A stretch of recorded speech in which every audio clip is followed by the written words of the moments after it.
Sinalakay ang isang condominium unit na umano'y pugad ng online kalaswaan sa Mandaluyong City. Arestado ang lalaking bugaw at nasagip ang mga minor de edad na biktima. Narito ang aking eksklusibong pagtutok.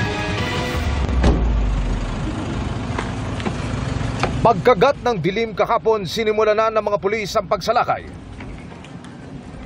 Ang target, nasa 11th floor ng condominium building na ito sa Mandaluyong. Pagpasok sa condo unit, animoy opisina ang tumambad. Ang sinasabing boss, ang nakakulay orange na lalaking ito na agad hinold ng mga pulis. Sunod na pinuntirya ng mga pulis ang kwarto sa likuran.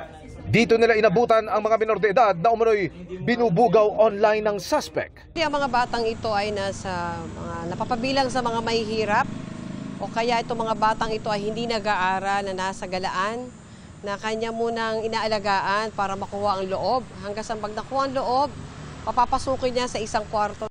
Pero ayon sa mga pulis, bago niya ibenta online ang mga batang biktima, siya muna ang gumagamit bago ito i-offer sa iba ng appropriate amount. Starting 2,000 to 3,500.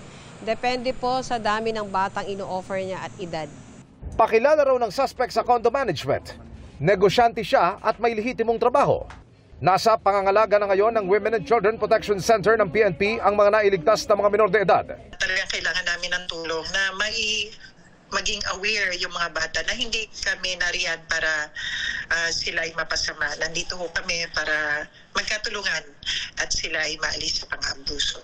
Nakausap din namin ang mga social worker na umaalalay at umaasikaso sa mga pangunahing pangailangan ng mga bata. First po is yung ma-provide po yung safety ng mga bata and of course to provide the temporary shelter po sa mga bata while ongoing po yung case. Isa pa po is mapoprovide yung mga psychosocial needs po ng mga bata kasi probably may mga result trauma po ito na kailangan pong i-address. Tumanggi ang suspect na magbigay ng kanyang panig. Para sa GMA Integrated News, Emil Sumangil, nakatutok 24 oras.